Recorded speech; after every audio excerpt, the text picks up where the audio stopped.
مولاي صل وسلم دائما أبدا على حبيبك خير الخلق كلهم.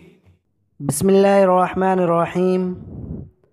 السلام علیکم ورحمۃ اللہ وبرکاتہ. حدیث آپ دا ڈے کے ساتھ حاضر ہے آپ کا دوست اقبال اختر. عزیز دوستوں، آج کی حدیث سنن ابن ماجہ سے لی گئی ہے، جس میں اللہ تعالیٰ کے ذکر کی فضیلت کو بیان کیا گیا ہے. اللہ تعالیٰ سورۃ الرعد میں فرماتا ہے: الذین آمنوا وتطمئن قلوبهم بذکر اللہ الا بذکر اللہ تطمئن القلوب، کہ جو لوگ ایمان لائے ان کے دل اللہ کے ذکر سے اطمینان حاصل کرتے ہیں. یاد رکھو، اللہ کے ذکر سے ہی دلوں کو تسلی حاصل ہوتی ہے.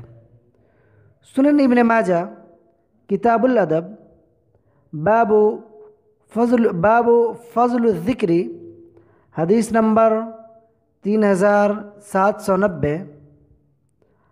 حضرت ابو الدرداء رضی اللہ عنہ کہتے ہیں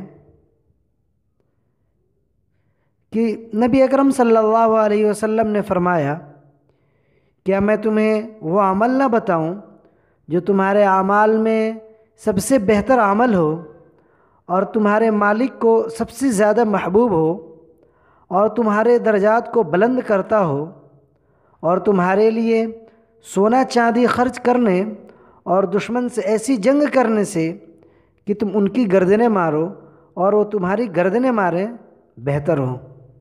لوگوں نے عرض کیا: اللہ کے رسول، وہ کون سا عمل ہے؟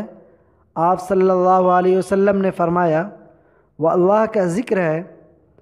اور معاذ بن جبل رضی اللہ عنہ کہتے ہیں کہ اللہ تعالیٰ کے عذاب سے نجات دلانے والا انسان کا کوئی عمل ذکر الہی سے بڑھ کر نہیں ہے.